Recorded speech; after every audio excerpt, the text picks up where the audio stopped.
Good evening. At the LSE, we study the causes of things. Most of my career has been spent looking at the things they cause and looking at who our current systems work well for and who they overlook. And when you do that, you start to see all sorts of patterns, and you start to see how our economy and society are connected, how decisions in one part of the system can show up entirely elsewhere. Here in the UK, for example, many of our economic challenges around productivity stem from social challenges around health or housing or opportunity. And many of our social challenges around polarisation or need have been shaped by more than a decade of weak economic growth. And those patterns matter because many of the issues we face today no longer sit comfortably within the boundaries of public, private, or civic action. These distinctions once neatly described the world. They seem to explain slightly less now. So thank you for joining us tonight. My name is Kieron Boyle, and I'm the LSE's first professor in practice for the impact economy. But more importantly,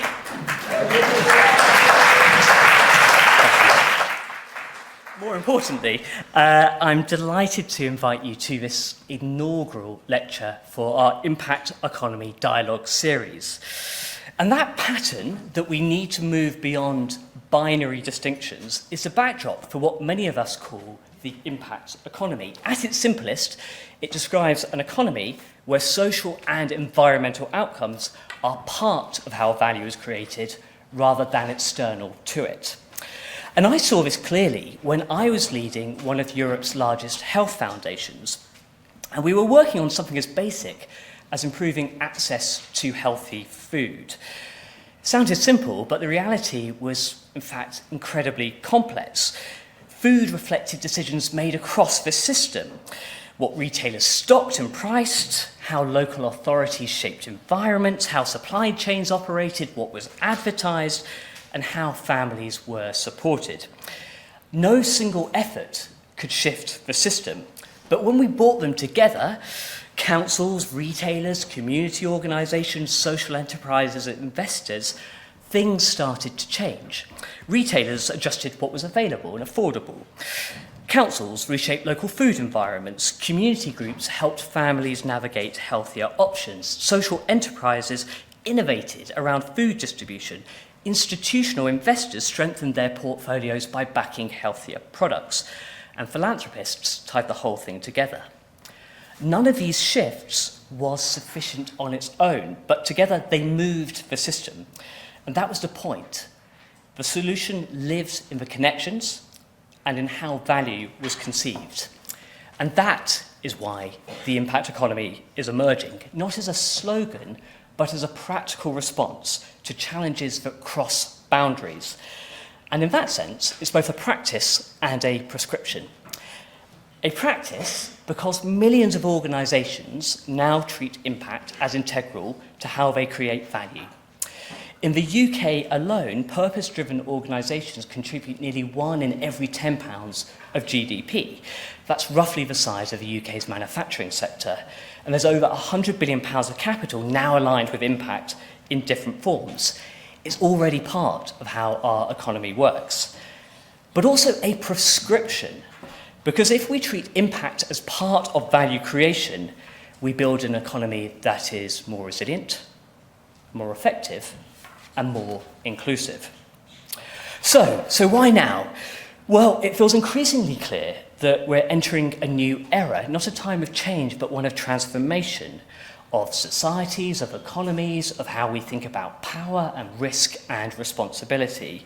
And you can see aspects of that transformation all around us. And at the same time, many of the systems that we've come to rely on are unravelling faster than new ones are taking shape. And it's in periods like this, where what was niche can become what's next, that new ideas matter, because they help shape the decades to come. And that's where the Marshall Institute sits. We were established to study private action for public benefit, and we bring rigorous thinking to areas where practice is often evolving faster than policy and evidence. And we connect that insight and research with the people building the next generation of solutions, many of whom are in the room tonight. And that's why we're launching this new Impact Economy lecture series. Over the coming year, this lecture series will explore different parts of the impact economy, from impact investing and philanthropy to the purpose-driven business, public services, and the tools that sit between sectors. Each lecture will examine a different element of this system, and together we hope they build a clearer picture of where this work is heading. Our aim is to bring clarity to a field that's developing quickly, to connect leading thinking with the next generation of practitioners, researchers and policymakers, and to spark the conversations and collaborations that lead to change. Tonight, we're joined by people who have each shaped this emerging field, both in the panel and in the audience itself. So we're going to begin with a lecture, move into a panel conversation, open the floor to your questions, and continue this discussion over drinks. So it should be a really wonderful evening. And to begin, let me introduce someone whose efforts have shaped many of the ideas and institutions behind this field, and who I've had the privilege of working with for many years. So Ronnie Cohen, has been a leading global voice in bringing questions of impact into mainstream finance and public policy. From chairing the UK government's Social Impact Investment Task Force to its G8 successor, Ronnie has helped establish many of the institutions that underpin this space, from Bridges Fund Management and Social Finance to Better Society Capital, GSG Impact, and more recently the International Foundation for Valuing Impacts. And together they form much of the architecture through which private capital now works in the public interest. But more than that, Ronnie brings a combination of clarity, persistence, optimism, and I felt firsthand a commitment of turning ideas into action. Tonight, he launches the updated edition of Impact, Reshaping Capitalism to Drive Real Change, a book that has influenced how governments, investors, and practitioners think about value and think about outcomes. Ronnie, it's a pleasure to have you with us. The floor is yours.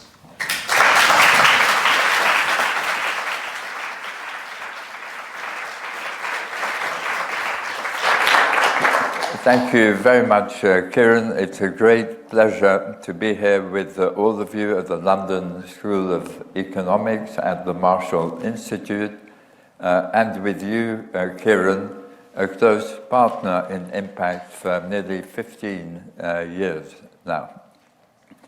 And it's very fitting that this dialogue and the launch of my book should be celebrated here. Beatrice and Sidney Webb, who founded the LSE 130 years ago, believed that the social improvement could not happen accidentally. It had to happen by design. And in designing the tools for social improvement, they believed that you needed the data, analysis, and rigorous measurement. In fact, they coined a phrase that the right measurement is the foundation of the right remedy. The impact movement could have come up with the same phrase. Their ideas are reflected in our outcomes-based contracts, in our impact metrics, and in the rigorous evaluation of outcomes that we believe in. Now, the title of this evening is Fixing the Future. Fixing the future has been a recurrent challenge for humanity. After the Webbs came Keynes. Faced with the unemployment of the 20s, Keynes came up with a new idea, a very powerful idea. And the idea was that you can manage the economy to maintain high employment and a higher standard of living for people. And that the way to do that was by pulling the levers of interest rates, of the money supply, and of government spending. Both Keynes and the Webbs believed that Adam Smith's invisible hand of markets was a very powerful force for raising a growing population to higher standards of prosperity. Now, if we fast forward to today, from 130 years ago, what do we see? Well, I think we would all agree about what we see. We see free markets thriving. We see technological innovation powered by a $10 trillion sector of venture capital and private equity, transforming our lives, not once with the microchip, but twice with AI. We see massive creation of wealth, such as we haven't seen since perhaps the beginning of the last century. And we see huge gaps, gaping gaps between rich and poor that threaten the stability of our democracies. In a real sense, capitalism and democracy are clashing over the distribution of the gains that capitalism achieves. The gap can be illustrated by any number of statistics, but I'll just take one. If you look at the average salary of a CEO 40 years ago, it was 40 times the salary of the average employee. Do you know what it is now? 347 times. Economic gaps like this have not existed since the 1920s. And in the 1920s, we saw their consequences. Their consequences in terms of civic violence, of populist authoritarian leaders coming to the fore, ending in a catastrophic world war. So what's the situation today that we have to deal with? We have to deal with a situation where we've absorbed Keynesian economics and we've done everything we possibly can to manage our economies to maintain employment and prosperity. But we've done so while ignoring the effects of our economic system on people and planet. And the question therefore arises, if we want to fix the future, what do we have to do? How do we contend with an economic system that only drives to profit without any regard for social or environmental consequences?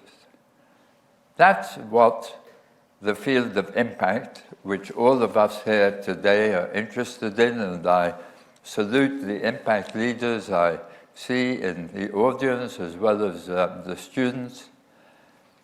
That's what we bring an answer to. The answer was sought at the beginning of the century. 25 years ago, the notion that you could somehow bring investment to support social entrepreneurs and purpose-driven organizations that seek to improve the lives of others, that notion was very far removed from reality.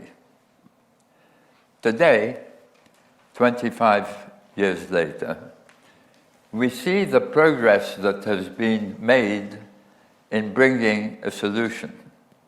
And we are in a position today to provide a solution. The search started in the financial area, which is not surprising given that capital is the lifeblood of capitalism. How could you design financial instruments that attract investment, not to those who just want to make money, but to those whose mission in life is to improve the lives of others. The effort kicked off, where my life is concerned, with the Social Impact Task Force, and I see Michelle Giddens in the audience, who was my right hand in 2000. That ages us both, Michelle. Well, me more than you, but the Social Investment Task Force came up with the conclusion that it should be possible to deal better with poverty and the issues it creates by bringing investment to the efforts of governments and philanthropists to deal with the issue. And the breakthrough came in 2010, 8 years after Bridges was founded to invest venture capital in the poorest parts of the UK. Two young people at social finance, I don't know if they're here this evening, Toby Eccles and Emily Bolton, came up to my office from the basement where they lived in Portland Place. You know, in the UK, startups don't start in garages, they start in basements. And said to me, do you think we can tie a reduction in recidivism to a financial return for investors? And I said to them then, you found the key to the capital markets for social entrepreneurs. We raised £5 million. We signed an agreement with the Ministry of Justice. Over 7 years, if we reduced the rate of recidivism among young people leaving Peterborough prison, then the Ministry of Justice would pay for it. £5 million funded social service organizations, charities basically, to work with the prisoners. A 9% reduction in recidivism occurred, and the Ministry of Justice paid £5 million back and 3% a year to the investors. That simple idea has now led to a $1 trillion market, trillion, in sustainability-linked bonds and loans, where a company borrows, but if it hits targeted social or environmental objectives, then the interest it pays falls. The social impact bond has now been replicated in more than 40 countries to tackle a dozen social issues. But its essence only became clear to all of us who were involved in the G8 task force when we saw what was happening in the world. We created in each country national advisory boards that analyzed the social scene and came back with conclusions. At that time, ESG investing was $13 trillion, seeking to achieve environmental or social impact at the same time as profit. 13 trillion seeking to do that brought to our minds the potential that the social impact bond held. The social impact bond optimized risk, return, and impact in comparison with a normal financial bond or loan that optimizes only risk and return. It depended on rigorous measurement. Up until Peterborough, nobody had really addressed the question of whether we can measure social progress sufficiently clearly to pay for it. And of course, measuring a percentage reduction in homelessness or in children in care is eminently measurable. The Cameron government came in and liked the idea of social investment bank, which we'd recommended in 2000. They gave us £400 million of unclaimed assets lying in banks, separated from their owners. And we raised another 200 million to create what is now called Better Society Capital. The idea was to create an entity which is capable of innovating and providing wholesale finance to all the investment managers and others who are seeking to fund purpose-driven activity. Since its creation in 2012, BSC has catalyzed the growth of a £10 billion market, impact market, here in the UK. The next milestone passed was that the Cameron government created outcomes funds, small outcomes funds, which were professionally managed entities that pay out for the outcomes achieved.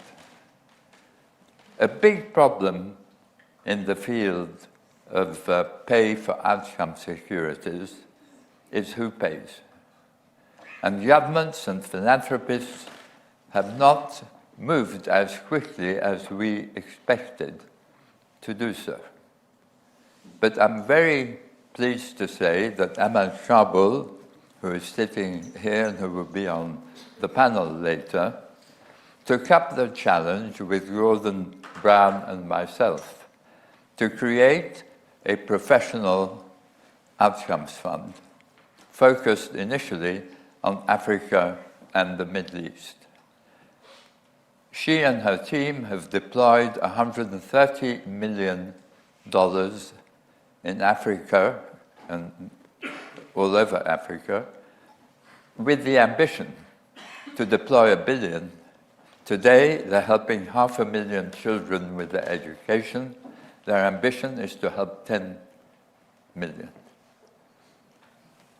The evidence based on the work in Sierra Leone is that it saves a year of schooling. And the big lesson emerging from the impact field is that the government actually pays about half what it costs to commission services on a fee-for-service basis. And it pays it later, often after there have been increases in revenues or savings, and it enables it to attract capital to supplement its cash-strapped budget. So you can imagine how significant it is now that the current government has established a £500 million outcomes fund focusing on education and the other issues that challenge children in need. That 500 million is designed to be matched by a similar amount coming from local authorities and philanthropists. It gives us the opportunity now to make a real difference in the way children have a start in life and cope with the circumstances of their background. But the most important milestone of all, which the impact movement has passed, came last year in the launch of impact accounting. the International Foundation for Valuing Impact showed how you can measure environmental and social impact in monetary terms that make them comparable with one another and comparable with profits. IFVI published a data set of 100,000 value factors across 300 locations in the world, which enable an investor or a business or a government to assess the emissions of a company, the waste it creates, the water consumption and pollution it creates, and the soil erosion it creates, in monetary terms similar to profits. The same was done in the social area, which is almost a taboo subject in the United States now, but I want to spend a few moments on it. It is possible to bring transparency to the way that companies pay. Salaries relative to their peers, relative to the average of a sector, relative to the living wage or the minimum wage. It's possible to attach an economic value to a deficit in representation of gender groups or ethnic groups. It's possible to put an economic value on training and upskilling. And with mounting pressure coming from AI for layoffs, that is going to be an extremely important area where companies can play a big role in achieving social justice. We've come to realize that managing our economies and at the same time taxing people to redistribute income and wealth go in opposite directions. There are limits to how much governments can redistribute without changing the incentives within the economic system. Impact brings a way to do this by creating competition among companies, both at the level of profits and at the level of social and environmental impacts. And with the changed preferences of consumers and talented executives and others, for companies that are doing good, companies and investors have begun to go to products that come from companies that do good and that achieve a measure of social good. AI is going to create a huge disruption now in the way businesses carry out their activities and the products they have. The good news is that AI converges with impact and enables us to deliver impacts in ways that were previously unimaginable. You can imagine today teaching 1 million people across the globe a customized lesson at the same time. You can imagine diagnosing millions of people across the world remotely. And we're beginning to see with companies like Tesla that bringing the environment or society, in the case of Tesla, the environment, can enable you to build a $1 trillion company in less than 20 years. So what impact is doing is creating the framework now for our economies to shift from risk and return to risk, return, and impact. And as Kieron was saying, It's already happening. It's already happening. Impact investment has passed the $2 trillion mark.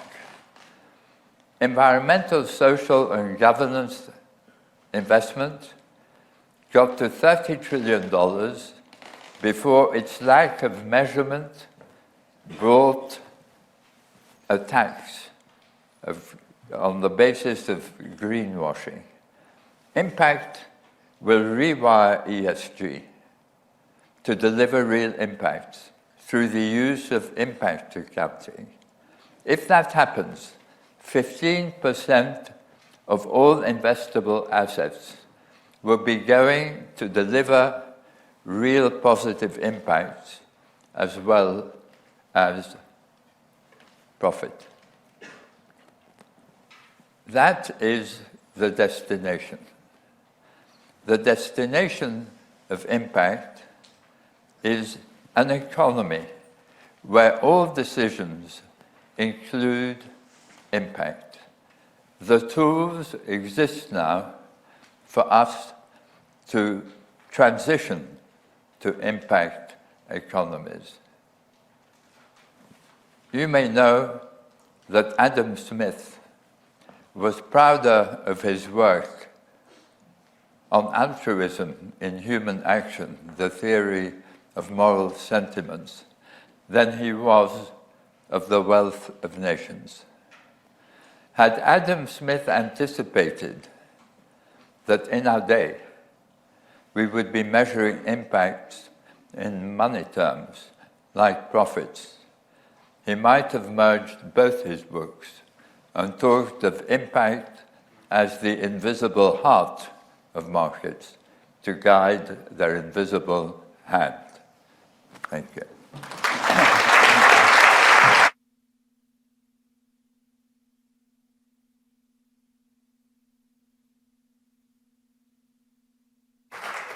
Brilliant, brilliant. Thank you very much, Ronnie. A really clear call to action there, a sense that capitalism and democracy stand potentially at a precipice, potentially in contradiction with one another, that risk and return is not a sufficient frame to manage the century ahead, and that the tools exist to transition fully to an impact economy. So great. We're going to explore that now. I'm really delighted to invite onto the stage Dr. Amel Karboul and Tera Allas, CBE. Thank you. Thank you. Frankly, we could spend the whole evening introducing them both, so let me do it briefly. Dr. Amel Karboul, Chief Executive Officer of the Education Outcomes Fund, a multi-donor fund hosted by the UN that, as we heard, is mobilizing more than $1 billion to improve education for children living in poverty. Previously served as the first woman to lead an economic ministry in Tunisia and has held senior roles across business, public service and international development. And Tera Allas, CBE, a leading UK economist and former chair of pro bono economics. Earlier in her career, Tera was one of the UK government's chief economists and served as Director General at the Department for Business Innovation and Skills. She's currently a senior advisor at McKinsey and co-chair of the NHS Productivity Commission. Thank you both. It's a pleasure to have you join us for this panel. So we're going to start focused and then zoom out, because Ronnie, you gave us the big picture there. In 20 minutes, you somehow covered 120 years. We're going to focus, though. We're going to focus right in and start by grounding it. And grounding it in the reality, I think, of lots of people working in this room, in the reality of systems under pressure, people trying to do the right thing, but with uneven incentives, competing demands, limited resources. And Amel, I might start by posing the questions to you, because you lead one of the most ambitious attempts to bring outcomes-based approaches to education. And that's huge, but perhaps you can bring this to human scale. Yeah. What does it really mean? What changes in a system when you focus on the outcomes rather than the inputs? Yeah, sure. Maybe let me start with a story. I want to tell you a story of Amir, 21-year-old boy from Tunisia, the country I come from, was, had a lot of potential, had to stop his education because of family hardship, was doing informal jobs, kind of selling vegetables and things like that. And then there was this big government program with a big international organization to take young people like him through a skills program. So for 9 months with the promise to have a better life, obviously. So Amir joins this program, means he gives up on his informal work, struggles to get diabetes medication for his mother with the hope to be in a better place. But after the year, the certification he gets is not really recognized by employers in the country. And actually, he doesn't find a job either. And so basically, he and his family are poorer after this wonderful government intervention than before. And it's not really a single, act. Like, we have statistics that show that 2/3 of all skills programs in the world have absolutely no impact on employment or earning. That's not true at the LSE, just saying.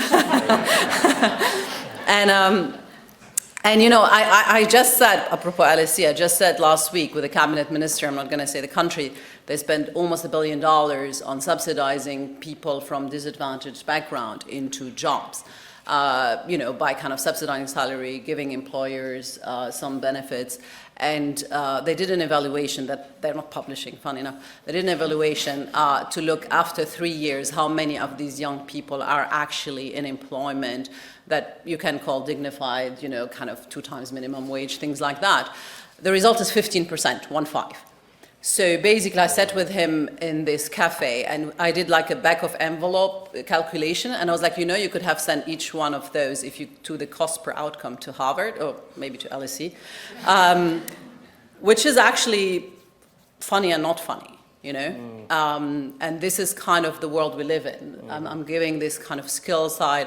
If I give you education, you're going to cry more. 8 of 10 children in middle-income countries can't read and write at the end of primary school. This is a massive silent pandemic. You can have all the AI in the world. You can't creatively think about anything if you can't read. And I think this is going to be, and even in the UK, you can see through COVID, kind of disparity between better off families and less off was massively increased. And so I think anything you touch, you feel like, we talk a lot about we need more money, but more money is not coming anywhere. We are all under fiscal constraints, aid money is being slashed, etc. And so for me, my mission is how can we spend the money we spend already better, And that's kind of the really big mission of the Education Outcomes Fund. And to give you an example now, again from Tunisia, it's like, Tunisia was a small program, not because I'm Tunisian, I'm doing there, but we're taking thousands of young people, and Selma is an example, 22-year-old girl who also dropped out of school, who's now in a program where basically we work with partners. She's already actually doing her training in an automotive supply company. With many others. She gets, a skill like soft and hard skills. And actually the provider we're working with will only be paid once Selma is in a job and stays in the job for at least 6 months. And that actually completely puts the system on its head, because they start, obviously much more demand-driven. It's a much more kind of holistic approach to coaching and mentoring to the person, and spend kind of the money completely differently. And so that's the magic there is you bring everyone in a different space. We talk with government about what do you really truly care about. I mean, you think it's easy. It's not when you talk with governments about the outcomes they want to achieve for their citizens. How do you price them? Often you don't have the data, you have price per beneficiary, but if we take that $1 billion, fund, doesn't say anything. Yeah. And then the partners we work with, we hold them accountable for the results, but we gave them a lot of autonomy and flexibility to do the work. And I think this is because you said what changes when you do outcomes. I think a lot of people just focus on, okay, then you pay for success. But actually, and I'm so happy that the wording changed from impact wants to talk about outcomes partnerships, because you basically bring a whole ecosystem to be for a public purpose. I hate, by the word, about PPP, for public-private partnership. I wrote an article in Brookings, please can you recoin it at LSE, we call it partnership for public purpose. Yep. So basically to have the purpose in the middle. And so After I left government, I led an NGO for 2 years. Trust me, it was like, I think the hardest job in the world, even after I left government, because the way we were funded undermined the impact we wanted to achieve. So if we were working, for example, with women about violence, we were like, oh my God, we have to work with the police, but we didn't think we had to work with the police at the beginning, much more than we thought. I go back to the donor and they're like, oh no, you can only change 10% in every budget line. And I was forced to do what I said I'm gonna do, even if I knew actually I could do something different that might have higher impact. And the last piece is we basically, because we pay for impact, we work with investors who de-risk and bring in the working capital, as Sir Ronnie explained. And people were like, you're crazy. No one is going to invest. Just to give an example, our biggest first fund was in Sierra Leone, one of the poorest countries in the world. After a civil war, it was an Ebola crisis. And we told people, we're going to pay you at the end, and we need like investors. Michelle is here, you said I can't see her, but there you are. We needed Michelle's of the word to believe in, and Mila and her team to believe in us and to say, okay, we're going to put the money in. And we were 3.5 times oversubscribed, actually, by delivery partner investors. So we always believed if you build it right, they will come. And as Ronnie said, we work today in South Africa, in Rwanda, in Tunisia, in Sierra Leone, in Ghana. Next week I'm in Nigeria, where we're launching a program. And so it shows you really can achieve results. In Sierra Leone, children achieving an extra year of learning compared to the highest performing education system in Africa for a country when 90% of the children can't read and write in the end of primary school, and that based on an RCT results, and closing the gender gap. It just shows that this works. That's a phenomenal example. I'm going to move us on if I may. But I love that phrase around partnerships for public purpose, because that's so wide. I think a lot of people in this room will agree that the way that we finance social change at the moment doesn't work for lots of organisations, and perhaps we'll come back to that, or when we have questions from the floor. Now, Ronnie, you introduced us to a really huge field. There's different types of capital, there are different types of enterprise. We've focused in on a particular tool around the outcomes partnerships. But Tera, I'd like to step back a bit. And some would say that the impact economy is a response to a simple challenge. It's a response to the fact that it's easy to externalise costs, much harder to internalise what makes a system resilient. And so if the impact economy is going to respond to that, then it's going to need to measure things. It's going to need to measure well. So from your experience across business, across government, what does that good measurement look like in practice? And if you could be like really candid, what do governments need? What do markets really need? Yes, there's a lot of things that are required for good measurement, and I'll start with one or two conceptual things, but then give you a couple of kind of examples from almost like pattern recognition from having done this work in government and with charities and with businesses. What are some of the kind of key distinctions to draw?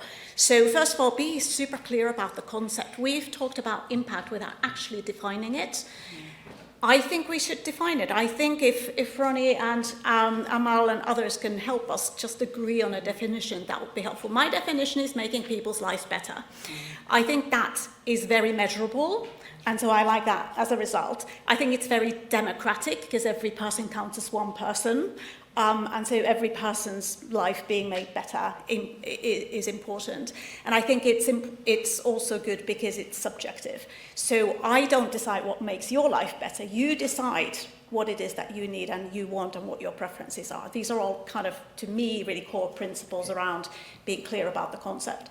The second piece is around very basic kind of good measurement practice. You need longitudinal data in order to tease out causality. You need to understand what the counterfactual of what would have happened if you hadn't done anything or somebody else had done what you were doing. And you need to be objective as much as you possibly can, while recognizing that humans cannot be objective. We are ultimately going to put some value judgment on the data that we get. So you can then deploy tools to minimize the degree to which your results might be biased, and for the credibility of the results, that is really important. Otherwise, it's going to be kind of greenwashing, or whatever the equivalent is when you're measuring social impact. So those are key principles. Now, when it comes down to actually doing the measurement, it's messy. So you have to accept there's going to be an element of judgment involved. But a couple of things that I found were really important to know from day one. First of all, the impacts are going to be different for different people. So expect that and build that into your measurement model, and also kind of what your hypotheses are that you're going to be testing. Ask people, like, don't assume, but ask them. Now it's really, really cheap to gather data. Ask them before you do the intervention, how satisfied are you with your life these days? Ask them afterwards, and then think about lifetime impacts. So this lifetime idea is super important. You might make somebody happier today, and in fact your example is around that, by giving them a cookie. They might want to have another cookie the day after, etc., etc. Ultimately their health might get worse, and so you need to think about those spillover effects. Thirdly, and I think this is underappreciated, is you typically don't just have an effect on one person. Again, your example is brilliant. This person had an impact on their whole family. If you, for example, are an employer and you care, as I think you should care, because I've written a book chapter about it, their mental health, because it improves productivity and improves that person's life, you should know that you're going to have an impact on their children. It's very clear the pathway to people's positive mental health in the future is through their mothers. And if you're not thinking about those second-order impacts, you're missing out on potentially huge benefits, but also potentially huge detriments that you're causing people in your activities. And then final thing I want to emphasize, because Ronnie talked about monetization, it is very important that we can put pound values on these things, otherwise we can't make trade-offs and we can't really speak with a single language. But it's super important that price does not equal value. You know, I don't pay anything for Google Maps. I value it hugely. That's a commercial example. But well-being literature broadly finds that relationships are the second most important thing in people's life to make them happy and make them satisfied. You can't put a price on that. Yet you have to measure it, and you need to be able to kind of equalize it with other things. So go beyond kind of the economist market framework, because otherwise you're going to be led really astray. Brilliant, brilliant. Well, there's going to be lots of challenges for the LSE and all the things that we teach and study here. I'm going to move us broader still, and Ronnie, I'm going to turn to you next, because I think we've spoken about tools, some of the techniques that are needed, some of it, Tera, I think you're saying are in development or could potentially be challenged. But let's broaden the lens again. My contention at the start was, at its heart, the impact economy is about placing impact central to the decision-making of public, private and civic institutions. Now, for those who believe that shift is underway, Ronnie, it's all pretty clear. It's happening around us. We point to the patterns of it. For those who don't believe it, however, what would you point them towards? What gives you confidence that that something real is shifting here? I think if you look at the values today, Kieron, among young people in particular, they have changed. They're not interested in working for companies that are creating harm, nor are they interested in buying their products. That's been noticed by investors who realize that this would affect the value of their portfolios. And so they began to shift in the direction of companies that are consonant with these trends, whose product, whose operations, whose values are consistent with these trends. Financial markets have never, in the history of finance, taken impacts into account at the scale we're seeing today. ESG may have been unsuccessful, but it was 30 trillion with the intention to create impact. That's a huge statement. And in the early days of ESG, we didn't have the tools. And this is where I think, Tera, the world has changed, because the intentions of Sidney and Beatrice Webb were the same as ours, the greatest happiness to the greatest number. But they didn't have the tools to do it. Today, we've created a new set of tools. So I think for those who are skeptics, there are probably many in the room today, but for those who are skeptics, I would just say, look around you. Do you think the trend is to work for a polluting company and the one that uses child labor. Would you advise your children to work for such a company? Would your children want to work for such a company? The world, excuse me, the world has changed and is changing. And financial markets often anticipate big changes before individuals typically will do. And so the evidence is there. Amel, what would you say on this? I probably spend more time on the limits. Okay, well, let's do that. Trying to overcome them. Yeah, I mean, probably, what feels stuck? What feels like? I think. I mean, the first thing is still incentives. You know, we still need champions. Like in the countries we work in, sometimes everything feels like a massive heavy lift to start with, because governments. You have your budget. If you don't spend it within that year, you don't get it back. You have, in politics, just to give a very quick example, we had a program for supporting SMEs, and I did an evaluation, and I found out actually those that needed it didn't use it, and those that used it actually could have paid for it themselves, but they just used the government program. And then I wanted to stop it. And then the Prime Minister was like, never, ever. He's like, we have this agenda. If you stop this now, even based on this wonderful evidence I did that no one is going to read, the media headline will be, Karboul stop supporting SMEs, and then and that's going to hijack all our, the media for weeks is going to hijack our agenda. So we're going to continue to spend that money, sadly, but because we can't do that, So there is a lot of, there is still a lot of need of political will. And the second thing is, I think there is a lot of unglamorous, boring stuff that we need to do for the impact economy to work, not the front, beautiful capital marketings, but, things like procurement. Can you buy outcomes at all? Like governments, they can buy goods, books and buildings or services, consultings, but often they can't buy outcomes. And when you say we have to reform, how government buy procurement system, probably half of this room would run out with their hands over their head thinking this is impossible, but it's not. I think contracts are not made by gods, they're made by humans, and we can change them. Just an example right now in South Africa, we've worked with the President's Office, the Treasury, and Ministry of Education, and now South Africa has a contract where they can buy outcomes, and it's doable. It took a few months, a few legal law firms, a lot of political championship, and then you have it, So I do think that and another one is data that you talked about, often we don't have the data, often local governments, officials don't have the capacity, to build also a sophisticated data system that can help with that. That's another infrastructure that we need to build. So I feel like there is a big, movement. We are there, but I feel it still takes too much human championship, and if everything is a heroic effort, it's not going to scale. Because for me, we've moved from zero to maybe millions, tens of millions. I want to impact for hundreds of millions of people. I want impact on national levels. And that can't be heroic effort. It has to be much more plug and play. We have to have the contract, we have to have the templates, we have to have the infrastructure of data. And so it doesn't need every time me, WhatsApping a prime minister 3 times to get a procurement thing, that's not scalable.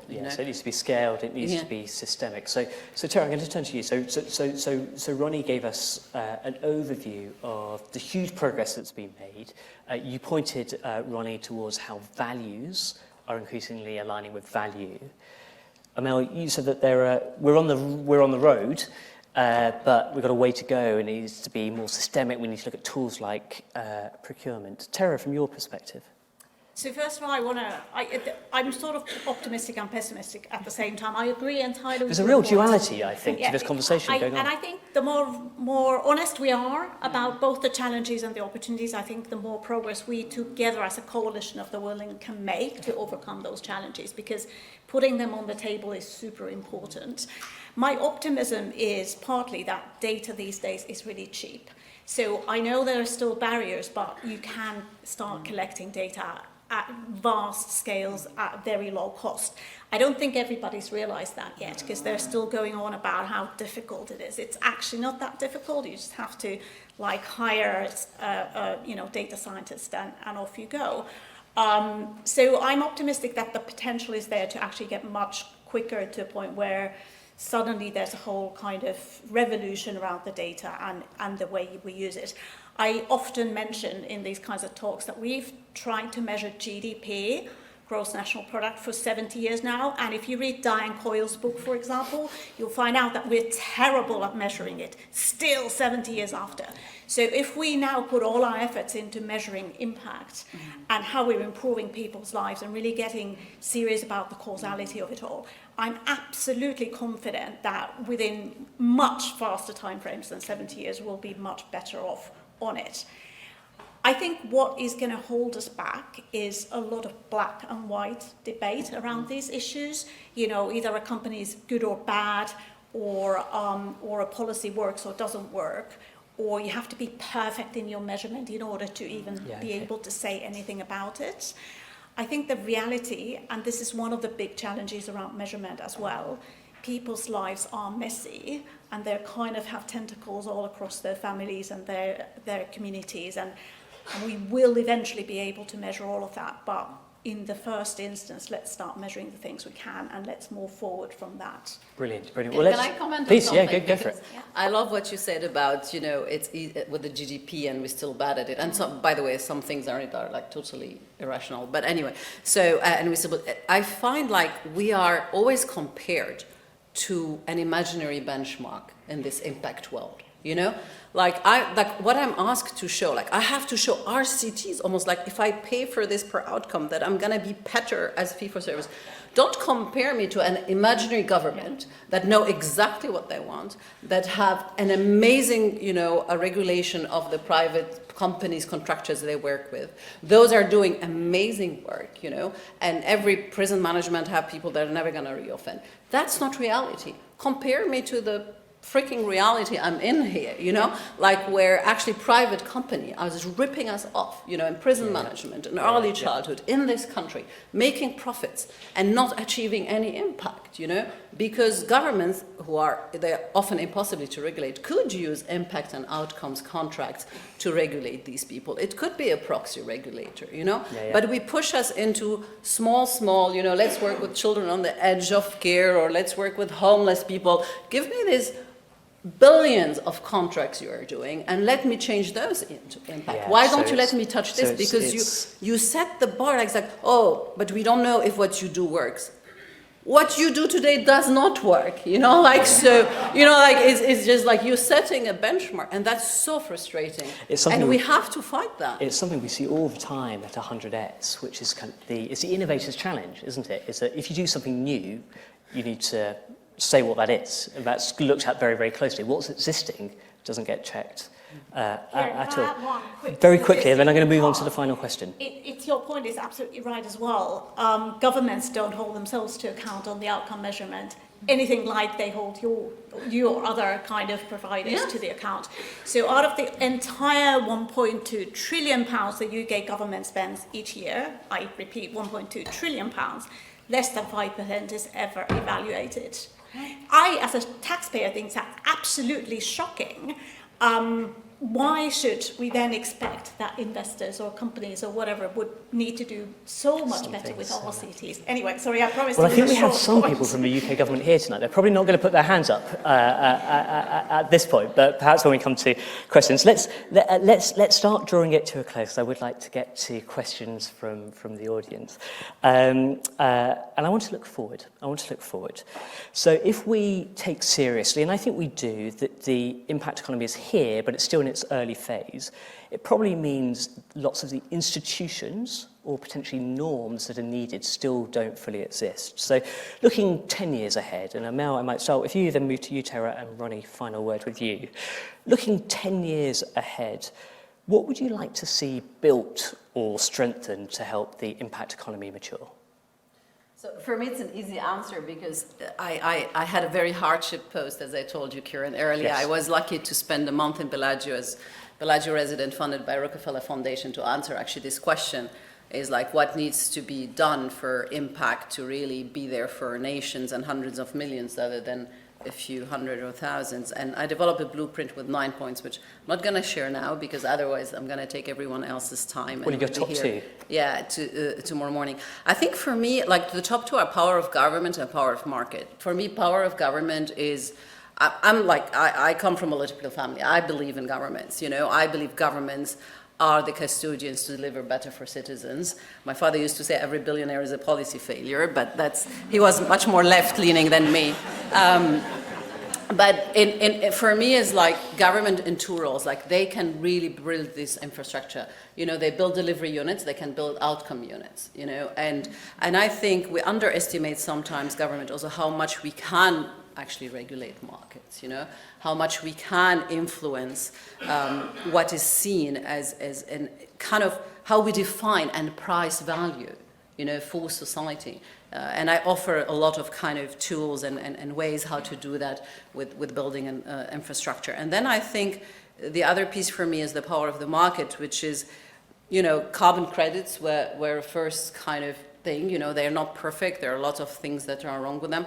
But I could see social credits because I do feel like what is hindering us from scale today is we're still a bit bespoke. We're still boutique. Every one of these things we do and then we're not good at talking about them, so we make them sound very sophisticated and complicated.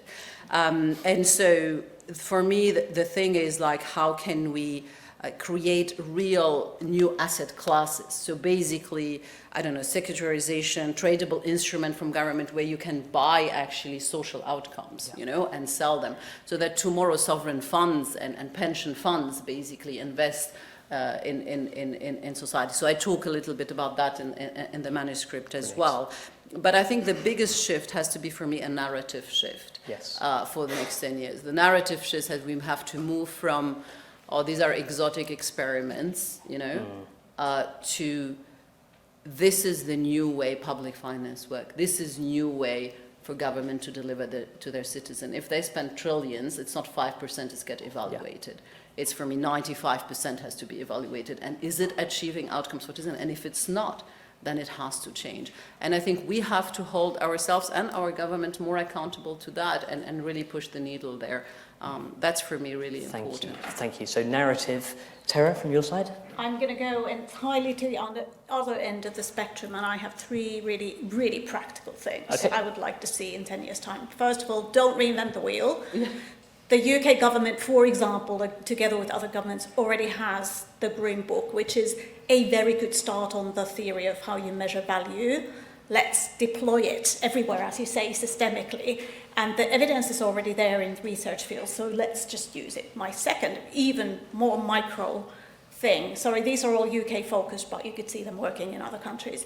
We need to ask people in the census, how satisfied are you with your life these days? We did not ask them, and there was such a massive missed opportunity. This is the one way we can see if government is actually making people's lives better. And then if we have 65 million people in the census, that's an amazing data resource from which to start understanding what makes people's lives better, what makes them worse. And the third one is we need to make the S in ESG something that's more of a requirement for businesses to report on. I would say, we need to come up with a single question that every employer has to publish, just like they have to publish on, gender pay gap. It's not going to be perfect, but it's going to shine a spotlight. I would make that question the same I've just said. How satisfied are you with your life these days? A question to the employer. The employers are going to say, but we can't have an impact on their lives because their marriage and their kids. Wrong. Employers have to take responsibility for life satisfaction, not just job satisfaction. Brilliant. So consistency of data and the rails that undersit. Ronnie, what would you like to see in 10 years' time? So I think the power of the impact movement is that it works at both the granular level, with individual lives being improved by 300 social impact bonds across the world, 3 million people benefiting from it, Amel going for 10 million people through education, but also at the systemic level. If we want to meet our environmental challenges, we can't have governments talking to one another and trying to solve it in that way. we have to get our whole economies working to generate solutions, right? In my own life, measurement played a huge role. I only realized it afterwards, but I set out to be a venture capitalist at the time when entrepreneurs and technology really weren't around, and most people thought, talking of skeptics, it'll never work in the UK, it'll never work in Europe, entrepreneurs only exist in America. And we see how wrong that is. But that was really the zeitgeist at the time. The first fund that I raised in the UK to invest in UK entrepreneurs was £10 million. The firm I co-founded, Apex Partners, raised a last fund of $13 billion. 10 billion pounds. We went from 10 million pounds to 10 billion pounds in a world where perceptions changed about entrepreneurship, about technology, about the use of finance, and so on. The measurement of impact is our challenge. If we can measure impact in the way we measure profits, we will change the world. Because in the same way that I benefit from venture capital because the measurement of risk have changed attitudes, because before the 50s, people talked of financial return but never about risk. And then at the University of Chicago, Professor Markovits and his colleagues said, oh, we can measure risk. Nothing very difficult about it. We just look at how much a stock goes up and down. And that change in thinking shifted the whole world of investment. You know, we're not talking granular, we're talking hundreds of trillions of dollars shifted to be invested in venture capital and in emerging countries. It funded the tech revolution and globalization. The measurement of impact will create opportunities, business opportunities, in new sectors. We see it with solar panels and driverless vehicles today, which are very high growth and very profitable. That's one reason this impact revolution will be successful.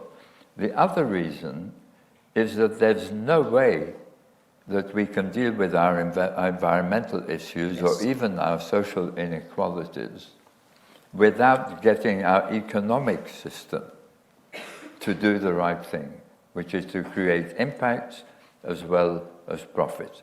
So it's the economic system, stupid, right?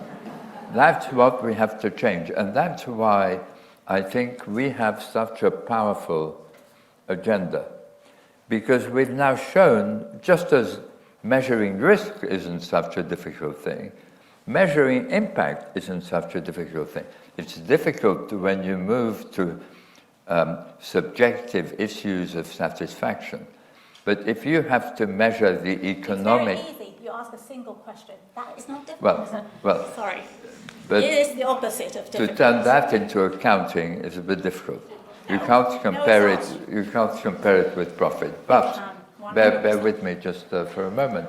If you can express in economic terms the income lost by a member of a community that is excluded from employment, you come out with a figure of $6.5 billion of diversity deficit for Amazon and $2.5 billion for Apple.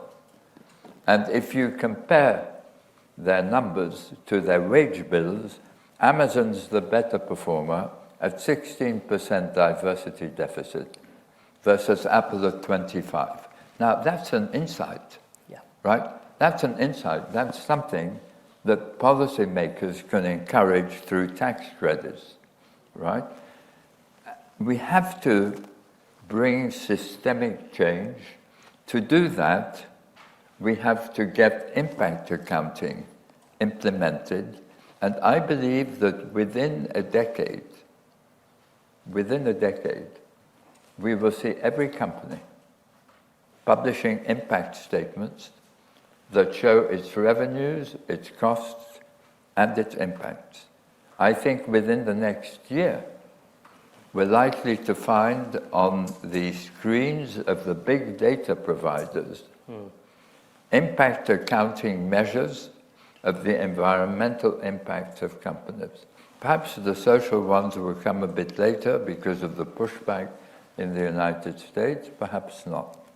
So, top of my wish list is let's get impact accounting Impact used. accounting within 10 years, and Ronnie does have a habit of being right on these things. Well, great. Well, let's turn to you all here. I promised the panel that this is the LSE, so there are going to be lots of questions. We're going to take them in pairs, if we may. If you can introduce yourself, your name. Please keep your question short, and please make sure that there's a question mark in it as well. So we're going to start with the gentleman with in the fourth row, I think, with his hand up, wearing the white shirt. My name is Ebuka Imebina, and my question is to Sir Ronnie. To what extent does the existing sustainability standards, which have been published by the IFRS Foundation, to what extent does it reflect impact? Speaking about impacts being, measuring impact being a major problem, and your prediction of the next 10 years. I know you are on the board of the IFVI, but looking at the picture of the current situation and the pushback, to what extent does the current ISSB standards satisfy the impact standards? Thank you. Thank you very much. We'll take another question. Lady on the... Yes, you. Thank you. I'm not very good at counting rows. Please, thank you. Thank you. Thank you very much. I'm Daniela from Colombia doing the MPP. Do you think market-based solutions could solve the world's biggest challenges, such as inequality, poverty, and climate change? Brilliant, thank you. So a question, a specific one, thank you, on IFRS, and then a really big one. Can market-based solutions solve the world's biggest challenges? Ronnie, we might ask with you, but Tera, Amel, do please jump in. On the IFRS question, the current world is such that the regulators follow market demand, they don't lead it. The demand today among investors to date has been the effect of the environment on a company's business, not the effect of a company on the environment. With changing values, the effect of a company on the environment becomes extremely relevant to the financial performance of a company. So, to answer your question, I think IFRS will have to evolve. My own personal wish is that the EU, which has been pushing for the impact of companies on the environment and society to be measured, and IFRS will come together at some midpoint between. However, the way to get things done is to get impact accounting on the data providers' screens so that an investor or a business or a government can analyze the impact of companies. When that begins to happen, the regulators will have to step in, and you'll find IFRS coming out with the right types of impact accounting principles. Brilliant. And the question around, can market-based solutions answer the world's biggest problems? Tera, Amel? Well, the answer is only market-based solutions are actually going to be able to move fast enough and create the right kind of innovation and deliver at scale. But on their own, they obviously do not deliver a socially optimal outcome. So you need incentives, you need frameworks, and you need to kind of channel all of that money and all of that effort and all that time to solve those problems. But I am very much a believer in, if you set that challenge or a mission to relieve poverty, for example, and you say, and there's a prize, if you've managed to fix this problem, you'll get the prize. The innovation we would get that was truly objective about what works and what doesn't work, rather than ideological or historical, or we've always done it this way, I think it would speed up the solution to these problems. And the same would be true in a lot of environmental cases, where the technology already exists. We just haven't necessarily got the components of it together in focused way. Brilliant. Amel, and then I'll go and get No, some it's more fine. questions. Tara answered it all. We can get more Fantastic. questions. Let's get two more. Lady in the third row. A row, sorry. Okay. Thank you. My name is Poppy. I'm a policy manager for impact investing at the British Private Equity and Venture Capital Association. I loved this event. My question is, what is the one thing you'd like to see from private equity and venture capital to scale impact investment, to make it mainstream? What do we need to do next, specifically for private capital? Venture capital, and then there's a gentleman wearing a checked green shirt. Thank you. Hi, thanks so much. That was a really insightful conversation. I'm Pranav, and I work in impact measurement at 60 decibels. My question was around the, there are many business models and industries that are reliant on unsustainable practices, socially and environmentally, just taking cocoa, coffee, tea globally, right? So these are models that are built on optimizing just for profit and not for impact. And so how would you approach pushing back against the influences, the lobbying, the methods they use to keep the existing status quo in place and not move to an impact accounting model? It's a brilliant question, because the existing status quo is pretty sticky. I think that's one thing that we should kind of really reflect on in the conversation. So there's a question there of broadly, how do we stop those forces that push back against the centrality of impact to economic resilience? And then a brilliant question around what one thing do we need from private equity and venture capital. Let's start with that first question. Amel, I'll turn to you. How do we respond to the forces that push against? I think consumer power has become, and social media, has become really a big thing. Like, I just give you an example. We work in Ghana for out-of-school children in northern Ghana, where the cocoa, basically plantations are, and some of the, companies that wanted to support us with Outcomes Fund are chocolate companies, in a way, because their consumers are pushing them, and you can't hide today anymore. So I think the power of social media, the power of consumers, has been really driving companies to kind of change practices, probably much more than regulation that comes much later with a shorter and shorter political cycle. That's kind of my short answer. Thank you. Ronnie? On the private equity? Either, Yes, I'll go to the private. I work from the question. I come from venture capital and private equity. I was one of the early chairs of the Venture Capital Association. It's interesting that private equity, rather than venture capital, is actually leading in the implementation of impact measurement. There are over 100 impact funds in the world, as you probably know. You can probably give me an updated number. 25 of them are over $1 billion, or close to $1 billion, or more.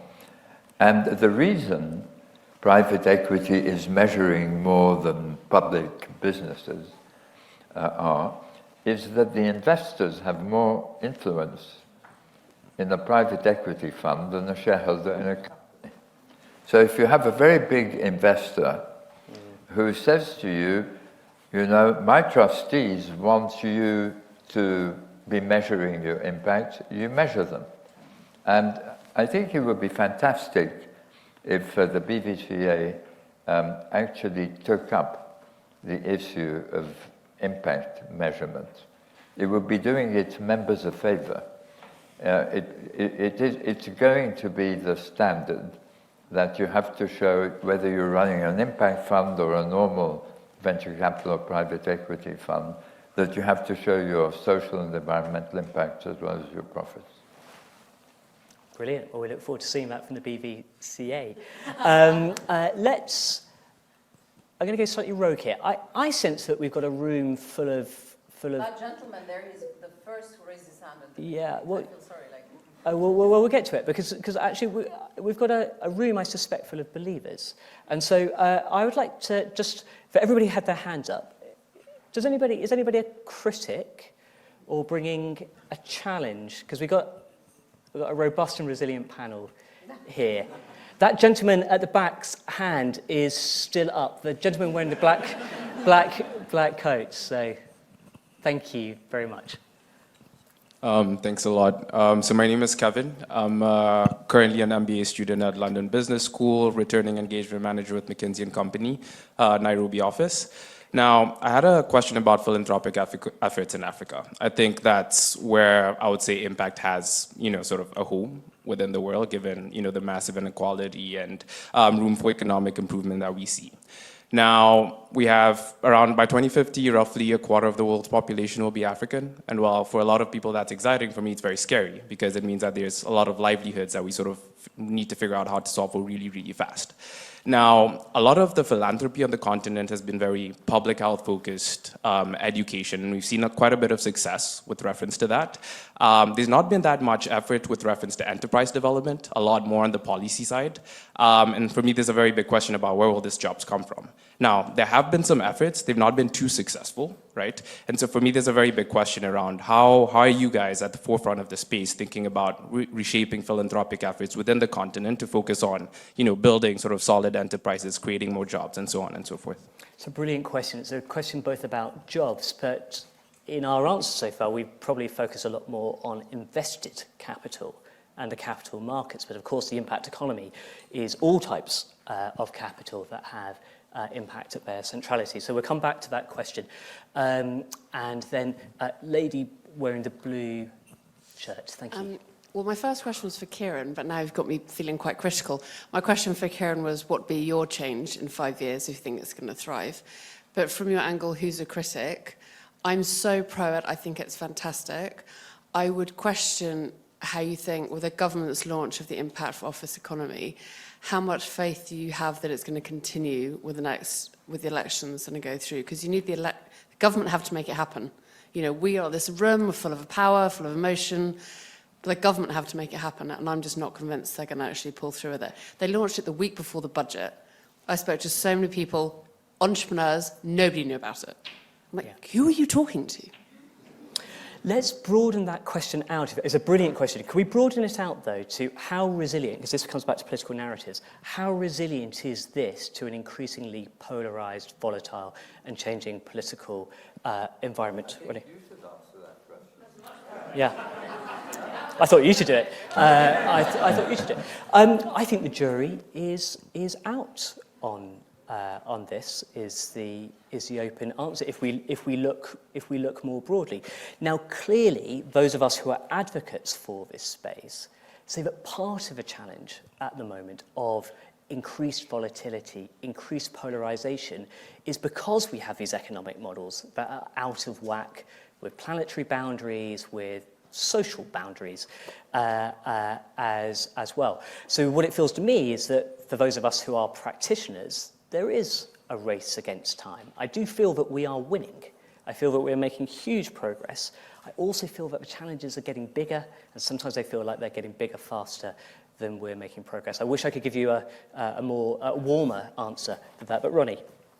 My experience in life is the old technology, or in politics, the status quo, always fights back, right?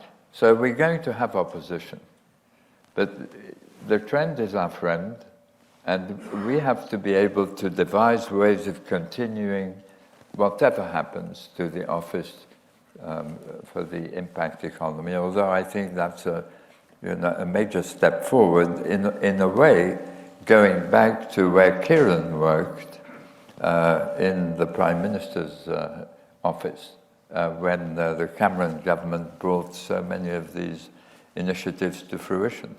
And we can track it happening 20, 30 years before through various governments as well. So if there's Can I add a resilience. slightly optimistic note on that, or do we? I would love to hear a slightly optimistic note. It's not a panacea, and I'm also worried about some of these underlying tensions here, but I'm always an optimist, and my optimistic note is politicians will, over time, hopefully learn that actually the way they get re-elected is by making people's lives better and responding to these pressures, and that they can do it in a way that creates a bit of some unhappiness and lack of popularity in the early part of their tenure, but actually they can, within a 5-year frame already, it's quite easy to move to situations where you're actually making people's lives better. And they will realize that that's more important than money in people's pockets. I think we should censor every politician that uses those words, because the evidence is so clear in a developed economy anyway. It's not about money anymore. Most people earn enough to be above the kind of threshold of being satisfied with the money. It's about the rest of their lives, whether that's the planet, or it's the relationships, or it's their mental health, or it's whatever it is. And I think we need to move the narrative to that much more rich conversation. Brilliant. Well, my cause for optimism will be the students in the room as well. To drive at some of this change. We're going to take that question that the gentleman asked around philanthropy and jobs, then we've got time for 2 very, very quick-fire questions. So, Amel, I might hand over to if you. I could solve that. I mean, between now and 2050, 1 billion young Africans are going to enter the job market. And it's not an African problem, trust me.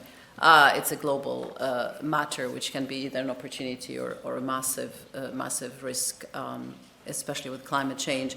No one has a freaking idea how we're going to do this, to be honest, at this scale. Everything is rather small scale. But there are some, I see the opportunity for creativity is there. Like if you take smallholder farmers, for example, which are actually, in the tens of millions in the African continent, and I've seen projects where, for example, if you help them to plant trees, and even if they cut these trees after 15 years, they can basically, 5 years, sorry, not 15 years, 5 years, is like the carbon, basically, what they take in, it increases the resilience of their crops, it's good for the planet, and it's good for their money. And to plant all these trees, you need seedlings. You can create entrepreneurs in the millions, actually, to create these seedlings. So there are ideas out there. We just need people to be kind of bolder to fund them and to fund those entrepreneurs. And I think when it comes to Africa, the problem is Africa is a massive continent. You can fit Europe, China, India, and America, and the US in it, and it still has space. So, but it just looks smaller on the map. But it's in a way that there is a prejudice. There is it's just one continent. People don't understand how diverse it is, how innovative it is, how advanced it is in many ways. And I think with AI, there is a lot of things there, steps are going to be cut towards, development and kind of entrepreneurship. But it's a huge problem, and it's not an African problem. It's here. Like most entry-level jobs are going to disappear. Like I use AI to help me do things that earlier young people used to help me. So it's if you solve it, you're gonna get a Nobel Prize and be a billionaire. Now, I'm ever so sorry. I've just got the signal that we're running out of time, but that is also an excuse to say that we can continue this later over drinks. So I'm going to take chair's prerogative and ask one final question, quick fire question, if I may, working down to from Tera to Ronnie. In a sentence, what's one thing that you would like the audience to take away from tonight?